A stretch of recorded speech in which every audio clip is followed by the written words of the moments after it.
저기 실례지만 누구시죠? 아빠. 딸도 못 알아보겠어요? 네가 내 딸이라고. 여기는 한국 인천공항입니다. 몇 년 만에 마주한 프랑스 부녀의 재회가 이루어질 뻔했던 순간입니다. 하지만 뭔가 이상합니다. 딸이라는 여자를 아버지가 전혀 알아보지 못하고 있습니다. 이 둘 사이 도대체 무슨 일이 있었던 걸까요? 제 이름은 장 르노입니다. 프랑스 남부 오드 지방의 작은 마을에서 태어났고요. 지금은 52살이에요. 제가 사는 곳은 지도에서도 찾기 힘든 곳이지만 그래도 꽤 오래된 역사가 있는 마을입니다. 포도밭이 끝없이 펼쳐져 있고 석조 건물들이 옹기종기 모여 있는 그런 전형적인 프랑스 시골이에요. 저는 여기서 가구 수리 일을 하며 살고 있습니다. 별로 대단한 기술은 없어도 부서진 의자 다리 하나쯤은 어떻게든 붙여낼 수 있어요. 삐걱거리는 서랍도 몇 번 조여주면 말을 듣고요. 동네 사람들이 르노한테 맡기면 되지 뭐하고 믿어주는 게 제겐 꽤 큰 자랑입니다. 손재주는 있는 편이거든요. 대신 말재주는 정말 없어요. 그래서 누굴 위로한다든지 사랑한다고 표현하는 일은 지금껏 참 서툴렀습니다. 우리 마을은 그다지 복잡하지 않은 곳이에요. 어릴 적부터 같이 자란 친구들끼리 모여 살고 새로운 사람보다는 옛날부터 알던 사람을 더 믿고 도시에서 유행하는 말들도 이곳에 와서는 그냥 이상한 소리로 들리죠.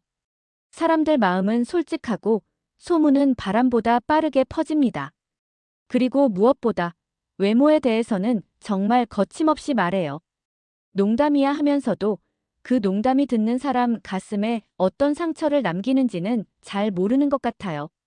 저는 어릴 적부터 외모 때문에 늘 뒤쪽에 서 있는 아이였습니다. 귀가 유난히 앞으로 튀어나와 있었고 눈썹은 진하고 두꺼운데 눈매는 축 처져서 항상 피곤해 보였거든요. 코도 뭉툭하고 입술도 두꺼워서 전체적으로 보면 뭔가 우둔해 보이는 얼굴이었어요. 유치원 때부터 시작이었습니다. 아이들이 저를 보고 곰돌이 르노라고 불렀어요. 처음엔 귀여운 별명인 줄 알았는데 시간이 지나면서 그게 놀림이라는 걸 깨달았죠. 중학교에 올라가니까 이번엔 깍두기가 됐습니다. 머리 모양이 네모나고 얼굴이 각져서 그런 거였어요. 다들 웃으면서 말했지만 저는 그 웃음이 너무 싫었습니다. 특히 기억나는 게 있어요. 15살 때였는데 마을 축제가 있었거든요. 그때 같은 반 여자애 몇 명이 모여서 제 앞에서 이런 말을 했어요. 르노는 착하긴 한데 얼굴이 좀 아쉽지. 그러면서 성격은 정말 좋은데 말이야 하고 덧붙였죠. 그 말을 듣는 순간 가슴이 확 내려앉더라고요. 착한 것도 성격 좋은 것도 다 소용없다는 뜻이잖아요. 결국 얼굴이 전부라는 거였습니다. 그날 밤 집에 와서 거울을 한참 들여다봤어요. 어떻게 보면 좀 나아 보일까 하고 이 각도 저 각도로 돌려가며 봤지만 어느 각도에서도 만족스럽지 않았습니다. 내가 이래서 좋아하는 사람한테 고백 못하겠구나 하는 생각이 머릿속을 맴돌았어요. 실제로 중학교 내내 마음에 둔 여자애가 있었는데 끝내 말 한 번 못 걸어봤거든요. 고등학교 때는 더 심했습니다. 반 친구들이 서로 너 누구 좋아해? 하고 물어볼 때도 저한테는 아무도 그런 질문을 안 했어요. 아예 연애 대상에서 제외된 거죠. 가끔 친구들끼리 농담으로 르노는 나중에 누구랑 결혼할까? 하면 다들 글쎄다 하면서 말을 흐렸습니다. 그럴 때마다 저는 웃는 척했지만 속으로는 정말 창피했어요. 20살이 넘어서는 아예 포기했습니다. 제 얼굴을요. 어차피 바꿀 수도 없고 화장으로 가릴 수도 없고 남자라서 성형수술 같은 건 상상도 못했고요. 한번 보면 절대 잊지 않는 얼굴이라는 게 그 자체로 저에겐 불리함이라는 걸 너무 잘 알게 됐거든요. 그래서 나무를 선택했습니다. 망치질은 말이 필요 없잖아요. 톱으로 똑바로 자르고 못으로 딱 맞게 박고 마지막에 사포로 매끄럽게 갈아내면 되는 거니까요. 정직하고 예측 가능하고 결과물로만 평가받는 세계였어요. 나무는 제 얼굴을 보고 웃지 않았거든요. 그렇게 조용히 살던 어느 날 마을 청사에 새로운 여자를 봤습니다. 안느. 파리에서 왔다고 했어요. 키가 크고 금발이고 눈이 파랗고 말하는 모습도 우아했습니다. 차림새부터가 이 시골과는 너무 다른 세계 사람이었어요. 처음엔 그냥 멀리서만 봤죠. 청사 앞을 지나갈 때 슬쩍 훔쳐보는 정도였어요. 그런데 이상하게도 시간이 갈수록 자꾸 눈에 밟히더라고요. 일하다가도 안느는 지금 뭐 하고 있을까 하는 생각이 들고 퇴근길에도 괜히 청사 쪽으로 돌아가게 되고 제 마음이 커지면서 몸이 먼저 움직였습니다. 청사 근처에 의자가 고장났다는 말만 들으면 달려갔고 창틀 수리도 제가 하겠다고 나섰어요. 문 삐걱거린다는 소리만 들려도 제가 고칠게요 하면서 공구 가방을 들고 갔죠. 다 핑계였습니다. 그녀 얼굴 한 번 더 보려는 거였어요. 안느는 처음엔 경계했어요. 뭐 당연하죠. 말 수 없고 덩치 큰 목수가 자꾸 나타나니까요.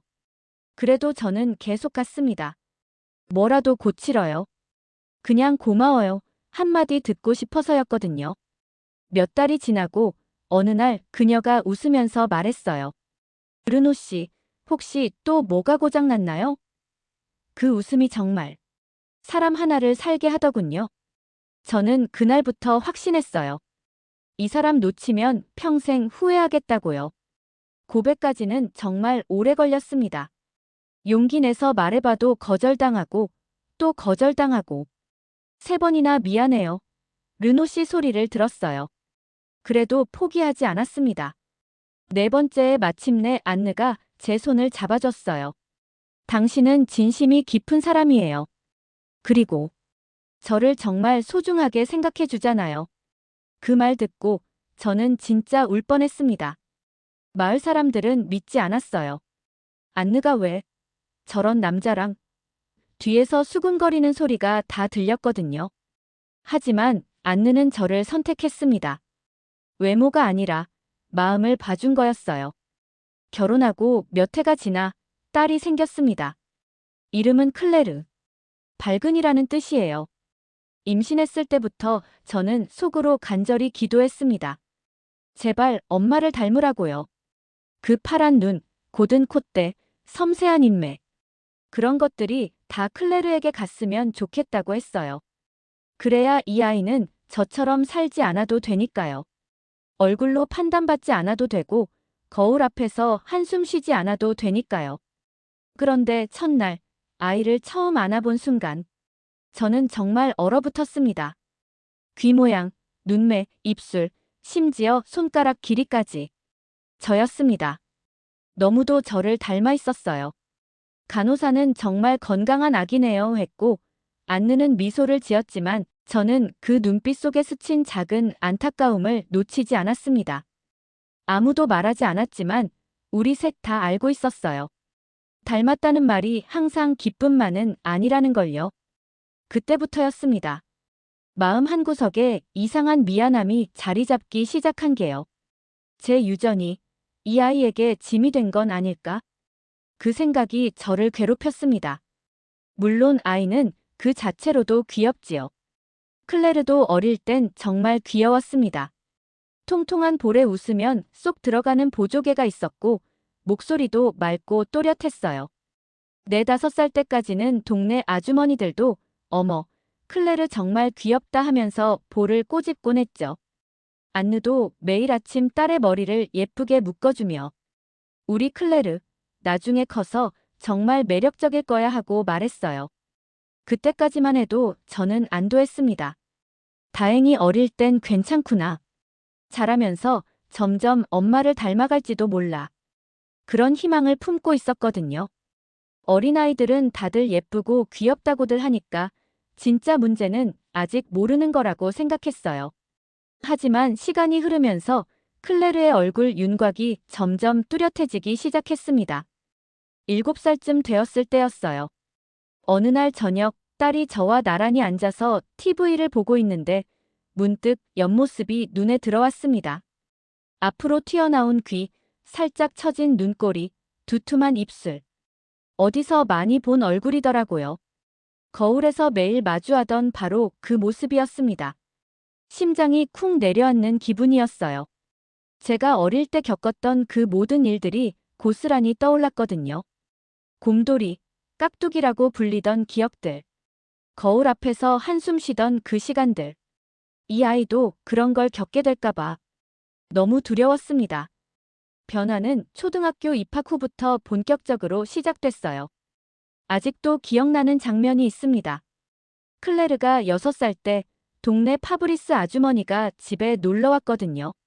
클레르를 보더니 이렇게 말하는 거예요. 아유, 우리 클레르 정말 튼튼하게 잘 컸네요. 건강해 보여서 좋아요. 그 순간 저는 귀가 번쩍 뜨였습니다. 예전 같으면 예쁘다, 귀엽다 했을 텐데 이제는 튼튼하다, 건강하다는 말만 나오더라고요. 그게 바로 제가 어릴 때 들었던 그 말들이었습니다. 겉으로는 칭찬 같지만 사실은 예쁘지는 않다는 뜻이죠. 안느도 눈치챘나 봐요. 아주머니가 돌아간 후에 혼자 한숨을 쉬더라고요. 그날 밤 저희는 조용히 대화를 나눴습니다. 여보, 클레르가 점점. 응, 나도 알고 있어. 더 이상 말하지 않았지만 우리 둘 다 알고 있었어요. 클레르가 저를 닮아가고 있다는 걸요. 초등학교 3학년쯤 되자 클레르는 거울을 피하기 시작했습니다. 화장실에서 손만 씻고 나오고 옷 입을 때도 등을 돌리고 입었어요. 사진 찍자고 하면 항상 뒤로 숨거나 싫어요 하고 고개를 저었죠. 안느가 예쁜 원피스를 사다 줘도 불편해요 하면서 평상복으로 갈아입었습니다. 처음엔 단순히 수줍음이 많아서 그런 줄 알았어요. 그런데 어느 날 클레르 방 청소를 하다가 책상 서랍 안에서 공책 한 권을 발견했습니다.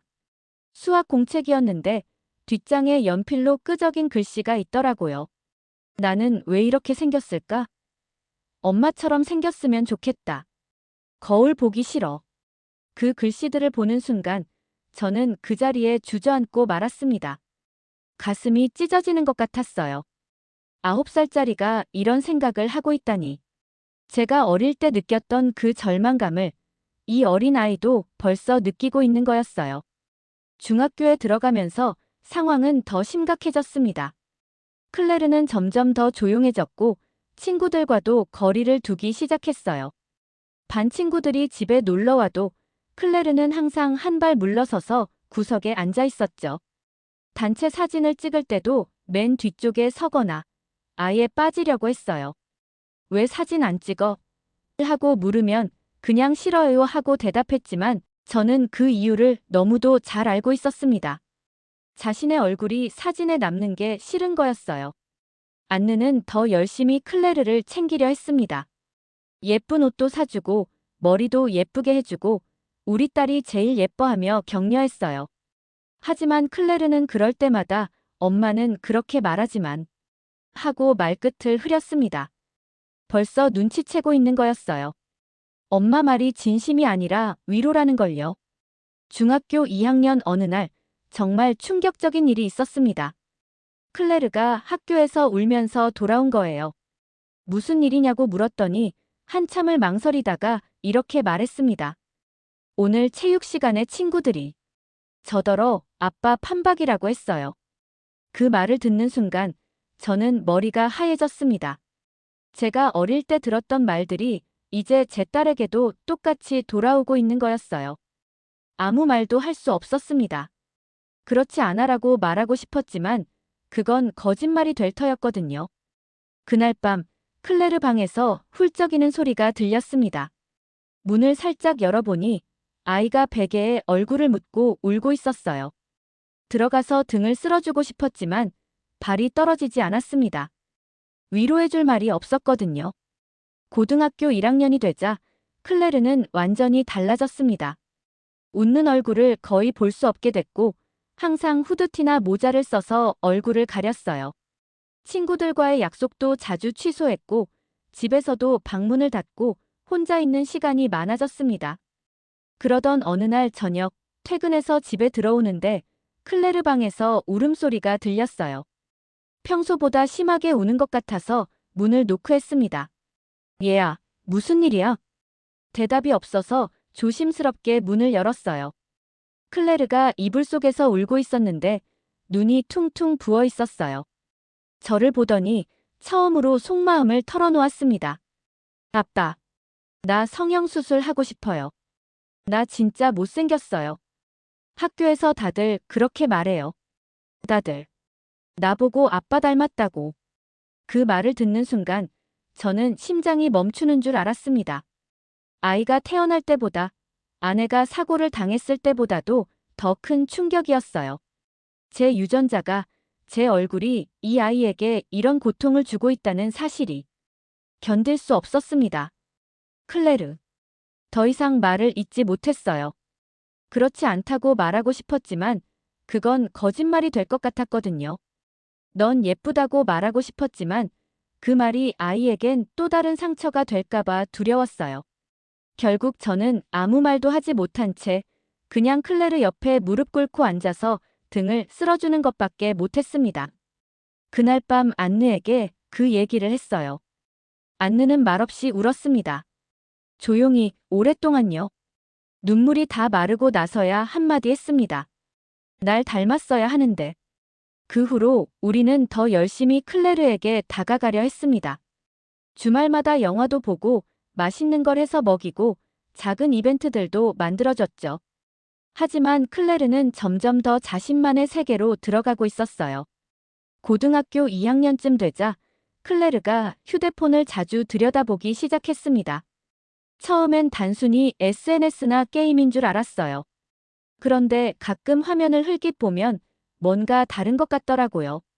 하루는 클레르가 화장실에 가면서 휴대폰을 식탁에 두고 간 적이 있었어요. 호기심에 살짝 들여다봤는데 한국의 메이크업 유튜버 영상들이었습니다. 동그란 눈, 하얀 피부, 날렵한 턱선의 여자들이 브러쉬 몇 번으로 완전히 다른 사람이 되는 모습들. 클레르는 그런 영상들을 매일같이 보고 있었던 거예요. 댓글도 봤는데 한국어라 읽을 수는 없었지만 하트 이모티콘과 함께 짧은 글들이 많이 달려 있었어요. 아마 예쁘다, 멋지다 그런 내용들이겠죠. 그때 깨달았습니다. 이 아이가 찾고 있는 건 프랑스에서는 얻을 수 없는 뭔가였어요. 자신을 바꿀 수 있는 희망이었던 거죠. 어느 날 안느가 걱정스러운 표정으로 말했어요. 여보, 클레르가 요즘 한국 화장품이나 한국 문화에 대해서 자주 물어봐요. 한국어도 배우고 싶다고 하고. 그 말을 듣고 저는 알 수 있었습니다. 클레르의 마음은 이미 이 마을을, 이 나라를 떠나고 있었어요. 자신을 바꿔줄 수 있을 것 같은 새로운 세계를 꿈꾸고 있는 거였어요. 그 꿈이 우리를 어디로 이끌게 될지는 그땐 몰랐습니다. 하지만 분명한 건 제가 물려준 이 얼굴 때문에 딸이 고통받고 있다는 사실이었어요. 그리고 그 고통이 점점 커져가고 있다는 것도요. 클레르가 한국에 빠져들면서 집 안 분위기는 묘하게 변하기 시작했습니다. 아이는 점점 더 자신만의 세계에 갇혀 지냈고 저희와 나누는 대화도 줄어들었어요. 식사 시간에도 휴대폰만 들여다보며 한국어 공부를 하거나 한국 화장품 리뷰 영상을 보곤 했죠. 안느는 가끔 클레르에게 물어봤어요. 한국이 그렇게 좋아? 그러면 클레르는 응. 거기선 다들 예뻐지려고 노력하는 게 자연스러워. 부끄러운 일이 아니래 하고 대답했습니다. 그 말 속에는 여기서는 불가능한 일이라는 의미가 숨어 있었어요. 겨울이 깊어갈 무렵 우리 가족에게 큰 변화가 찾아왔습니다. 그날은 눈이 조금씩 내리는 날이었어요. 안느가 장을 보러 차를 몰고 나간 지 1시간 정도 지났을 때였습니다. 전화벨이 울렸어요. 낯선 번호였는데 뭔가 불길한 예감이 들었습니다. 르노 씨인가요? 경찰서입니다. 부인께서 교통사고를 당하셨습니다. 그 순간부터 세상이 멈춘 것 같았어요. 병원으로 달려갔지만 이미 늦었습니다. 반대편에서 오던 화물차와 정면 충돌이었다고 했어요. 현장에서 즉사였다고. 경찰이 그렇게 설명할 때 저는 고개만 끄덕일 뿐 아무 말도 할 수 없었습니다. 클레르를 데리러 학교에 갔을 때가 가장 힘들었어요. 담임 선생님이 클레르를 조용히 불러내더니 제가 직접 말해야 했거든요. 클레르. 엄마가 그 말을 꺼내는 게 얼마나 어려웠는지 몰라요. 클레르는 처음엔 믿지 않으려 했어요. 거짓말이지 하면서 제 얼굴을 계속 바라봤죠. 하지만 제 표정을 보고는 곧 무너졌습니다. 장례식은 조용히 치렀습니다. 마을 사람들이 많이 와주었고 안느의 파리 친구들도 몇 명 왔어요.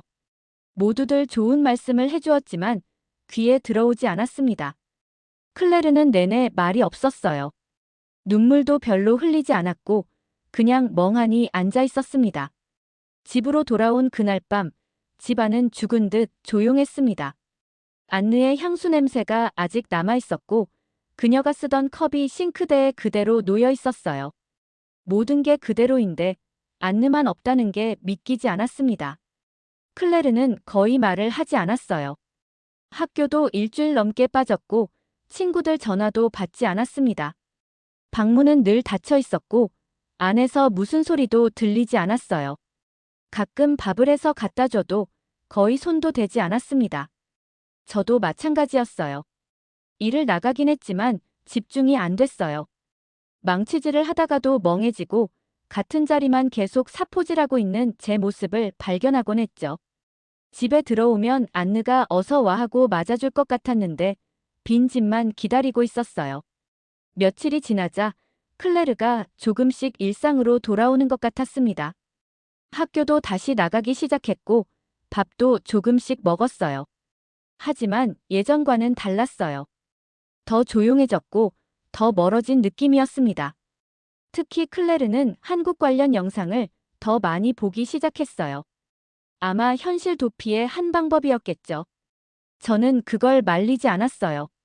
그것조차 빼앗으면 이 아이가 붙잡을 게 아무것도 없을 것 같았거든요. 한 달이 지나고 두 달이 지나면서 우리는 각자의 방식으로 슬픔을 견뎌내고 있었습니다. 하지만 소통은 점점 줄어들었어요.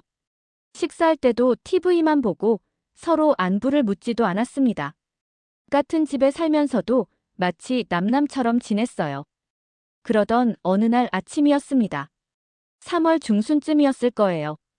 일어나서 평소처럼 커피를 내리려고 부엌에 갔는데 식탁 위에 흰 종이 한 장이 놓여 있었어요. 처음엔 학교 가정통신문인 줄 알았습니다. 그런데 클레르의 글씨였어요. 아빠, 친구랑 한국에 갈 거예요. 건강 챙기세요. 그게 전부였습니다. 설명도 없고 언제 돌아올지도 없고 연락처도 없었어요. 단 두 줄이었습니다. 심장이 쿵 떨어지는 것 같았어요. 급하게 클레르 방으로 달려갔는데 방은 텅 비어 있었습니다. 옷장도 비어 있었고 책상 위에 있던 한국어 교재들도 모두 사라져 있었어요. 침대 위에는 평소에 입던 파란색 후드티 하나만 구겨져 있었습니다. 그 자리에 그대로 주저앉았어요. 아내를 잃었을 때도 이렇게 허탈하지는 않았는데 딸마저 떠나버렸다는 사실이 받아들여지지 않았거든요. 클레르. 아무도 없는 집에서 혼자 소리를 지르고 있는 제 모습이 얼마나 처량했는지 몰라요. 휴대폰으로 전화를 걸어봤지만 꺼져 있었습니다. 그날 하루 종일 저는 식탁에서 일어나지 못했어요. 그 편지를 수백 번도 더 읽었을 거예요. 친구랑이라는 말도 이해가 안 됐어요. 클레르에게 그렇게 가까운 친구가 있었나? 한국에 같이 갈 만큼 친한 친구가. 나중에 알아보니 인터넷에서 만난 한국 교환학생이었어요. SNS를 통해 알게 됐고 그 친구가 한국으로 돌아갈 때 함께 가기로 한 거였대요. 모든 걸 비밀로 준비했던 거죠. 다음 날부터 저는 완전히 무너졌습니다. 일도 나가지 못했고 전화도 받지 않았어요. 마을 사람들이 걱정해서 찾아왔지만 문을 열어주지 않았습니다. 시간이 약이야. 금방 연락 올 거야. 그런 위로의 말들이 귀에 들어오지 않았거든요. 동네 미셸 아저씨가 와서 문을 두드리며 말했어요. 브르노, 문 좀 열어봐. 너 혼자 이러고 있으면 안 되잖아. 하지만 저는 대답하지 않았어요. 혼자 있고 싶었거든요. 일주일이 지나고 한 달이 지났어요. 저는 거의 집에서 나오지 않았습니다. 냉장고에 있는 것들로만 대충 끼니를 때우고 하루 종일 소파에 누워 있었어요. 가끔 클레르 방 문 앞에 서서 안을 들여다보곤 했지만 들어가지는 못했어요. 그 안의 풍경이 변하는 게 싫었거든요. 특히 클레르가 마지막에 입고 있던 그 파란색 후드티만은 절대 건드리지 않았어요. 그게 딸의 마지막 흔적 같았거든요. 빨래를 해야 한다고 생각하면서도 손이 가지 않았습니다. 몇 달이 지나면서 저는 점점 이상해졌어요. 클레르가 쓰던 컵은 절대 씻지 않았고 그 아이가 좋아하던 시리얼도 계속 사다 놨어요. 혹시라도 갑자기 돌아왔을 때를 대비해서요. 말도 안 되는 일이지만 그런 기대라도 해야 버틸 수 있었거든요. 1년이 지나고 2년이 지났어요. 저는 그냥 존재만 하는 사람이 됐습니다. 가구 수리 일은 거의 하지 않았고 마을 사람들도 점점 저를 포기해 갔어요. 브루노는 이제 글렀어. 가족을 다 잃고 나서 완전히 망가진 거야. 3년째 되는 해봄이었어요. 저는 여전히 그 자리에서 멈춰 있었습니다. 매일 같은 시간에 일어나서 같은 자리에 앉아서 같은 생각만 반복했어요. 클레르는 지금 어디서 뭘 하고 있을까? 잘 지내고 있을까? 나를 원망하고 있을까? 그러던 어느 날 오후 일을 마치고 돌아와서 더러워진 셔츠를 벗고 있는데 휴대폰이 진동했습니다. 요즘엔 전화 오는 일이 거의 없어서 처음엔 스팸인 줄 알았어요. 그런데 화면을 보니 낯선 국제 번호였습니다. 82로 시작하는 한국 번호였어요. 가슴이 쿵 뛰기 시작했습니다. 손이 떨려서 제대로 터치가 안 됐어요. 몇 번 시도해서 겨우 화면을 열었습니다. 메시지였어요. 짧은 문장 2줄. 아빠, 저 한국에 있어요. 저 잘 살고 있어요. 그 문장을 읽고 한참을 멍하니 있었습니다. 눈으로는 계속 읽고 있었지만 머리는 하얗게 비어 있었어요. 아빠라는 말이, 한국이라는 단어가, 잘 살고 있어요라는 그 어색한 문장이 현실처럼 느껴지지 않았거든요. 처음 든 감정은 분노였습니다. 3년이에요. 3년 동안 아무 소식도 없이, 편지 한 장도 없이, 그렇게 살아놓고, 미안하다는 말 한마디 없이 잘 살고 있다고요? 하지만 그 문장을 계속 읽다 보니 눈물이 나려고 했어요. 살아있다는 사실. 그것만으로도 저는 이미 무너지고 있었습니다. 3년 동안 상상했던 최악의 시나리오들이 모두 사라지는 순간이었어요. 그날 밤, 저는 컴퓨터를 켜고 한국행 비행기표를 검색하기 시작했습니다. 어디로 가야 하는지도 몰랐고, 한국이 어떤 나라인지도 잘 몰랐어요. 그냥 뉴스에서 본 북한과의 분쟁, 경제 발전, K-파프 정도만 알고 있었죠. 솔직히 편견도 있었어요.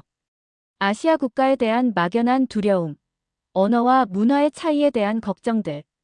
하지만 그런 것들보다 훨씬 강한 감정이 하나 있었습니다. 딸이 있다. 한국에. 그리고 살아있다. 그 사실 하나만으로도 저는 모든 걸 정리할 준비가 됐어요. 집도, 일도, 이 마을에서의 모든 기억들도요. 3년 만에 처음으로 저는 미래를 생각하고 있었습니다. 한국행 비행기표를 예약한 다음 날, 저는 마을 사람들에게 인사를 다니기 시작했습니다. 미셸 아저씨는 걱정스러운 표정으로 물었어요. 브루노, 정말 괜찮겠어? 한국이라는 나라가 어떤 곳인지도 모르잖아. 솔직히 저도 두려웠어요. 인터넷에서 본 한국은 너무 낯설었거든요. 높은 빌딩들, 빠르게 걸어가는 사람들, 온통 한글로 적힌 간판들. 제가 살던 작은 마을과는 정반대의 세계였습니다. 언어도 못하고 문화도 모르고 혹시 아시아인들이 저 같은 외국인을 어떻게 대할지도 걱정됐어요. 하지만 클레르가 그곳에 있다는 사실만으로 저는 모든 두려움을 이겨낼 수 있었습니다. 비행기에서 13시간을 보내고 인천공항에 도착했을 때까지도 실감이 나지 않았어요. 창밖으로 보이는 도시의 불빛들이 마치 다른 행성 같았거든요. 비행기에서 내리자마자 느낀 건 생각보다 질서정연하다는 것이었어요. 사람들은 줄을 서서 차례를 기다렸고 안내방송도 차분했습니다. 프랑스 공항의 복잡함과는 다르게 모든 게 조용하고 효율적이었어요. 입국 심사를 받을 때 긴장했는데 직원이 영어로 친절하게 설명해 주더라고요. 웰컴 투 코리아라고 말하면서 미소까지 지어줬어요. 첫인상이 나쁘지 않았습니다. 짐을 찾고 입국장으로 나오면서 저는 한 사람만을 찾고 있었습니다. 제 딸. 3년 만에 만날 클레르. 혹시 저를 못 알아보면 어떡하나, 혹시 안 나왔으면 어떡하나 하는 걱정들이 머릿속을 맴돌았어요. 그런데 사람들 사이로 천천히 걸어오는 한 여자가 보였습니다. 키가 훌쩍 컸고 검은 머리를 깔끔하게 묶었고 턱선이 날렵했어요. 눈에는 또렷한 쌍꺼풀이 있었고 전체적으로 세련된 느낌이었습니다. 저는 그녀가 저를 지나쳐 갈 거라고 생각했어요. 아무리 봐도 제가 기억하는 클레르와는 너무 달랐거든요. 그런데 그녀가 제 앞에서 멈춰 섰습니다. 아빠. 저예요. 클레르예요. 그 목소리를 듣는 순간 저는 다리에 힘이 풀렸습니다. 말도 안 됐어요. 눈앞의 여자는 제가 기억하던 그 소심하고 움츠러든 아이와는 완전히 달랐거든요. 하지만 그녀가 제 손을 살짝 잡는 그 순간 확신할 수 있었습니다. 그 따뜻한 온기는 분명히 제 딸의 것이었어요. 클레르. 정말 너야? 클레르는 웃으면서 고개를 끄덕였어요. 그 웃음이 제가 프랑스에서 본 적 없는 밝은 웃음이었습니다. 공항에서 나와 택시를 탈 때 저는 처음으로 서울이라는 도시를 제대로 봤어요. 고속도로 양쪽으로 끝없이 펼쳐진 아파트들, 한강을 가로지르는 다리들, 네온사인들이 반짝이는 번화가. 모든 게 웅장하고 현대적이었습니다. 클레르가 저를 데려간 곳은 홍대 근처의 작은 오피스텔이었어요. 건물 자체는 높지 않았지만 1층에는 카페와 치킨집, 편의점들이 다닥다닥 붙어 있었어요. 골목길은 좁았지만 젊은 사람들이 많이 다녔고 활기가 넘쳤습니다. 여기가 제가 사는 곳이에요. 방은 정말 작았어요. 원룸이었는데 제 마을 집 거실만 했을 거예요. 하지만 놀랍도록 깔끔하게 정리되어 있었어요. 창가에는 작은 화분들이 놓여 있었고 벽에는 한국어 공부 노트들이 붙어 있었습니다. 무엇보다 방 안에 가득한 따뜻한 냄새가 인상적이었어요. 배고프시죠? 제가 된장찌개 끓였어요. 클레르가 작은 식탁에 밥과 반찬을 차려줬는데 된장찌개 냄새가 정말 고소했어요. 처음 먹어보는 맛이었지만 이상하게 편안했습니다. 마치 어릴 때 할머니가 끓여주던 수프 같은 느낌이었어요. 아빠, 저 많이 달라졌죠? 클레르가 조심스럽게 물었습니다. 저는 한참을 말 못했어요. 달라진 정도가 아니라 완전히 다른 사람 같았거든요. 쌍꺼풀 수술은 했어요. 그것 말고는 다 운동이랑 식단 조절로 바뀐 거예요. 처음엔 예뻐지고 싶어서 시작했는데 나중엔 거울 볼 때마다 엄마 눈이랑 비슷한 게 보이더라고요. 그게 좋았어요. 그 말을 듣는 순간 가슴이 먹먹해졌습니다. 이 아이가 얼마나 많은 노력을 했을지, 얼마나 많이 울었을지 그런 생각들이 밀려왔어요. 그런데 여기 사람들은 달라요. 제가 노력하는 걸 응원해줘요. 예뻐지려고 하는 게 뭐가 나빠? 이렇게 말해주거든요. 클레르는 이야기를 시작했습니다. 처음 한국에 왔을 때는 정말 힘들었다고 했어요. 언어도 안 통하고 돈도 없고 혼자서 모든 걸 해결해야 했으니까요. 하지만 만나는 사람들이 하나같이 따뜻했다는 거였어요. 처음에 알바한 카페 사장님이 있는데 저 한국어 못한다고 하니까 괜찮다 괜찮다. 천천히 배우면 돼 하면서 끝까지 기다려주셨어요. 실수해도 혼내지 않고 다음엔 잘하면 돼 하고 격려해 주시고 클레르의 눈이 반짝였어요. 그 이야기를 할 때의 표정이 너무 밝았습니다. 룸메이트 언니도 있어요. 처음 왔을 때 이불도 없었는데 자기 이불 나눠 덮자고 하면서 언니가 챙겨줄게 했어요. 한국 화장법도 가르쳐주고 옷 입는 법도 알려주면서 클레르는 이미 예뻐. 조금만 더 꾸미면 완전 여신 될 거야. 이렇게 말해주거든요. 제가 프랑스에서 들어본 적 없는 말들이었어요. 클레르를 향한 격려와 응원의 말들. 다음 날 클레르는 저를 동네 구경시켜줬습니다. 먼저 간 곳이 그 유명한 카페였어요. 사장님은 40대 중반쯤 되어 보이는 여자분이었는데 클레르를 보자마자 환하게 웃으며 말했어요. 어머, 우리 클레르. 아빠 오셨네. 한국어였지만 그 따뜻한 톤은 번역이 필요 없었어요. 클레르가 통역해줬는데 클레르가 아빠 이야기를 많이 했어요. 정말 좋은 딸 두셨네요. 라고 하셨다는 거였어요. 사장님은 저에게 커피를 주면서 클레르를 가리키며 한국어로 뭔가 길게 말씀하셨어요. 클레르가 번역해줬습니다. 클레르는 정말 착한 아이라고 하세요. 처음엔 한국어 못해서 힘들어했는데 포기하지 않고 열심히 노력하는 모습이 너무 예뻤다고. 그리고 손님들한테도 친절하고 일도 성실하게 해서 모든 직원들이 좋아한다고 하세요. 그 말을 들으면서 저는 가슴이 뭉클해졌어요. 제 딸을 이렇게 따뜻하게 봐주는 사람이 있다는 게 감사했거든요. 점심때는 클레르가 자주 가는 식당에 갔습니다. 아주머니가 클레르를 보자마자 어머, 클레르야 하며 반가워하시더라고요. 그리고 저를 보고는 아빠구나. 딸 정말 예쁘지? 하면서 엄지손가락을 치켜들었어요. 밥을 먹는 동안 아주머니가 계속 반찬을 갖다 주시면서 클레르에게 뭔가 말씀하셨어요. 나중에 들어보니 아빠 오셨으니까 맛있는 거 많이 먹어야지. 김치찌개 더 끓여줄까? 이런 말씀이었다고 해요. 여기 아주머니들은 다 저를 딸처럼 생각해 주세요. 혼자 있으면 우리 집 와서 같이 먹어 하시고 아플 때는 약도 사다 주시고 명절 때는 진짜 가족처럼 챙겨주세요. 오후에는 클레르가 다니는 미용실에 갔어요. 원장님이 클레르를 보자마자 어머, 언니, 또 예뻐졌네 하면서 반겨주시더라고요. 저를 소개하니까 아, 프랑스에서 오신 아버님이시구나. 딸 정말 잘 키우셨어요. 하면서 깍듯하게 인사하시는 거예요. 클레르 언니는 저희 단골이에요. 처음 왔을 때는 자신감이 없어 보이더니 지금은 완전 달라졌어요. 외모도 외모지만 마음이 많이 밝아졌어요. 그 말을 듣고 저는 정말 놀랐어요. 프랑스에서는 한 번도 들어보지 못한 말이었거든요. 마음이 밝아졌다는 말이요. 저녁에는 클레르의 룸메이트를 만났습니다. 26살 된 수진이라는 친구였는데 클레르를 보자마자 언니 하면서 안아주더라고요.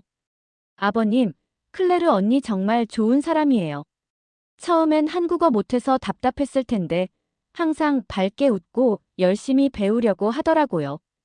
그리고 정말 따뜻한 마음을 가진 사람이에요.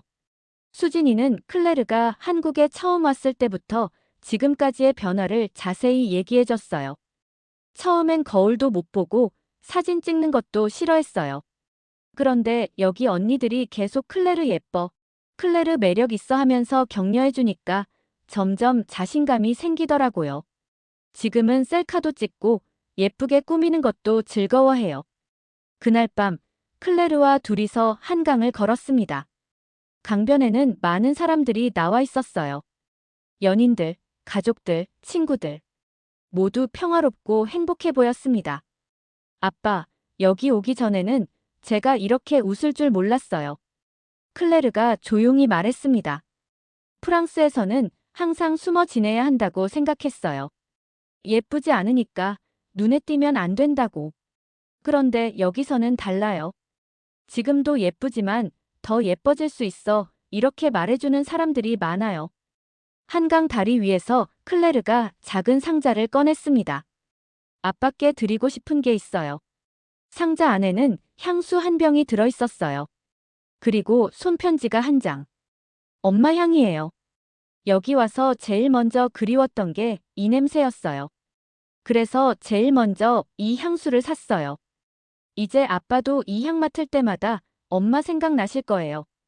그 향을 맡는 순간 정말 안느가 옆에 있는 것 같았어요. 눈물이 핑 돌았습니다. 편지에는 이런 글이 적혀 있었어요. 아빠, 3년 동안 연락 안 해서 미안해요. 하지만 저는 여기서 진짜 저를 찾았어요. 제가 못생겼다고 생각했던 건 제 문제가 아니었어요. 저를 봐주는 사람들의 시선이 달라지니까 저도 달라질 수 있었어요. 아빠도 저처럼 행복했으면 좋겠어요. 공항으로 가는 날, 클레르가 제 손을 꼭 잡고 말했습니다. 아빠, 이제부터는 제가 아빠의 자랑이 될게요. 그 말을 듣고 저는 참지 못하고 대답했어요. 아니야, 클레르. 넌 원래부터 내 자랑이었어. 다만, 그걸 말해주지 못했을 뿐이야. 비행기 안에서 창밖을 바라보며 저는 속으로 인사했습니다. 고맙습니다. 내 딸을 다시 살게 해주셔서. 한국이 제 딸을 예쁘게 만든 게 아닙니다. 그 아이가 자기 자신을 사랑할 수 있게 해준 곳, 자신감을 가질 수 있게 도와준 곳, 그게 바로 한국이었습니다. 그리고 저는 깨달았어요.